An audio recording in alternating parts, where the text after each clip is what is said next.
Na aula de hoje a gente vai ver os Trennbarverben. O que são os Trennbarverben? São os verbos separáveis, os tão temidos verbos separáveis. Os verbos separáveis, eles não são um bicho de 7 cabeças como parecem ser. Aí você vai falar assim pra mim, Úrsula, eu nunca sei quando separa, quando deixa tudo junto. Aí eu ouço o começo do verbo ali na segunda posição. Aí lá no final chega, fica a sílaba separável, o prefixo separável. Eu falo assim, gente, do que ele é isso mesmo? Porque eu já perdi o fio da meada no meio do caminho. Isso é uma verdade. Então, você tem que prestar um pouquinho de atenção de como é a estrutura dessa frase quando a gente tem verbos separáveis. Mas vamos estudar um pouquinho os verbos separáveis. Então, vamos lá. O que são os verbos separáveis? Os verbos separáveis são verbos que eles possuem um prefixo e este prefixo ele se solta da raiz do verbo. Então, quando isso acontece? O prefixo ele vai para o final da frase quando o verbo, a raiz do verbo, ele vai estar sendo usado na segunda posição.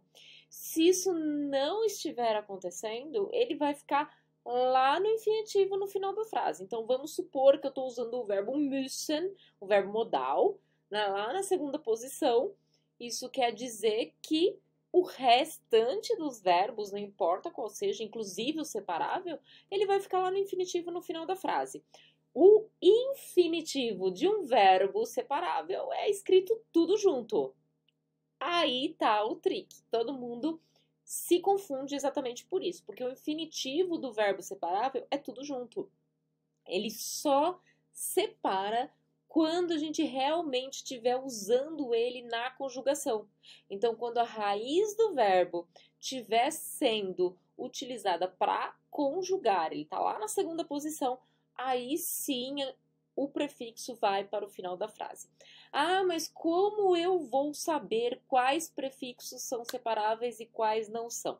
Eu separei aqui para vocês alguns dos prefixos separáveis, na verdade são quase todos, e eu vou mostrar isso agora para vocês. Então, a gente tem aí o ap.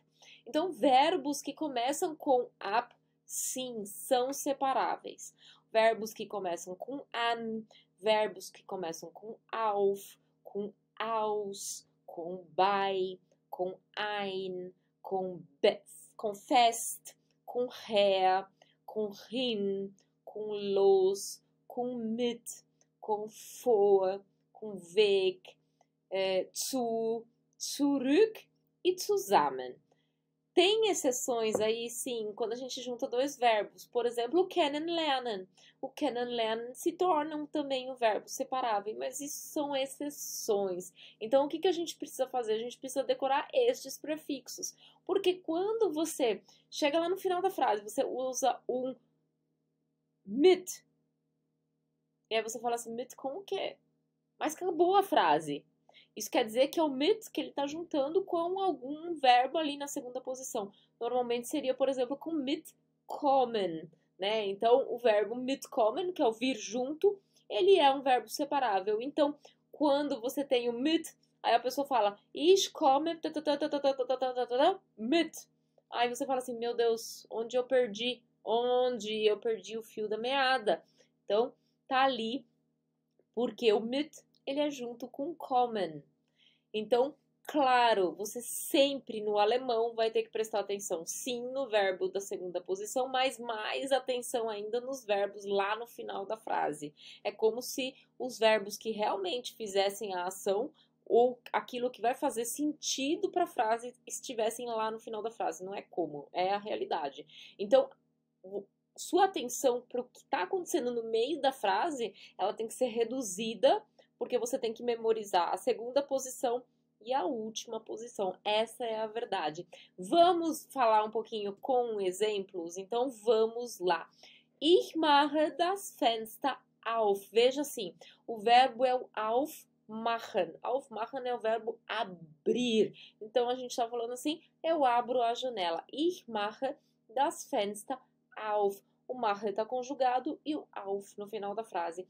Ich mache die Tür zu. Zumachen é o verbo fechar.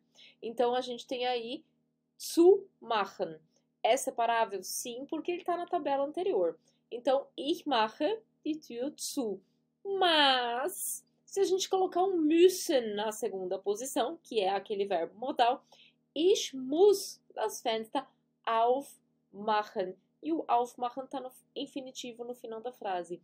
Se a gente tem aí, ich muss die Tür zumachen. Zumachen está no infinitivo no final da frase.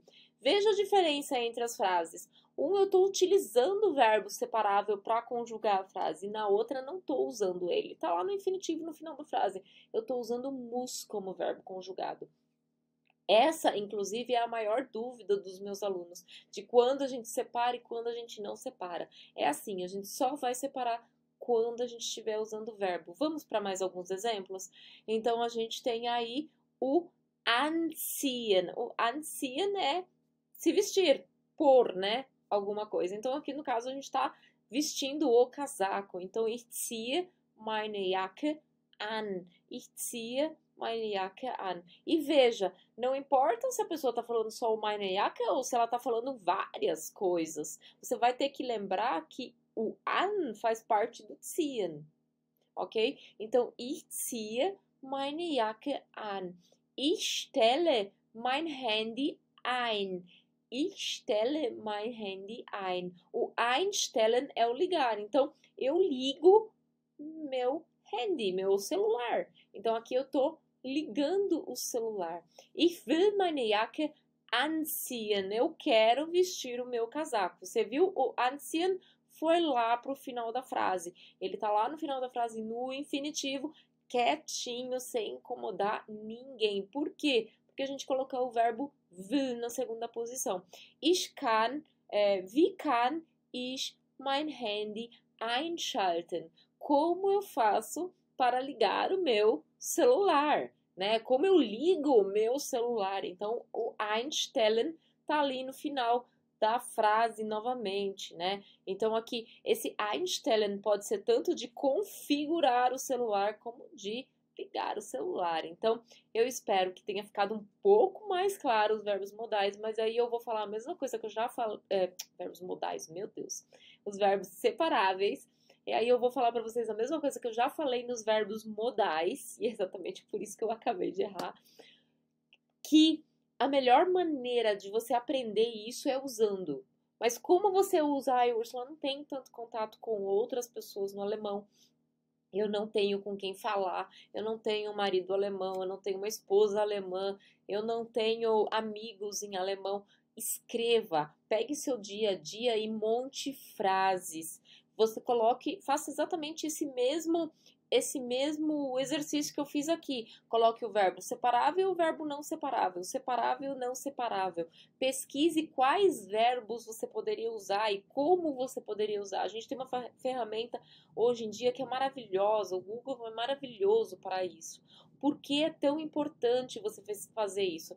Porque quando você estiver falando com as pessoas e der aquele branco na tua cabeça, porque você tá ouvindo o prefixo lá no final da frase, não sabe não lembra mais o que a pessoa falou na segunda posição, por você ter visto isso antes, por você ter estudado um pouquinho em casa, por você ter feito esse treinamento de fazer frases, responder as coisas, de montar suas próprias coisas, está mais fresco na sua mente. E aí você vai conseguir usar os verbos separáveis com mais facilidade. Os verbos separáveis, eles detalham as coisas. Então, eles são um verbo que é usado para detalhar algo que você está fazendo. Então, por exemplo, o kommen é o verbo vir. Mas o mitkommen é vir junto com alguém. Então, assim, ele é um outro verbo. Então, assim, ele pode ter um sentido, os verbos separáveis podem ter um sentido, inclusive, completamente diferente do verbo original. Então, por exemplo, o hören. Hören é ouvir. Aufhören é o verbo parar. Não tem nada a ver com o ouvir. Então, a gente não deve pensar que a gente vai pegar, colocar qualquer prefixo naquele verbo, naquela raiz do verbo e vai formar um verbo separável. Eles já existem e eles têm traduções próprias. Muitas vezes não tem nada a ver com o original. Portanto, tente decorar eles, tente aprender eles como verbos individuais. Eu espero ter ajudado vocês.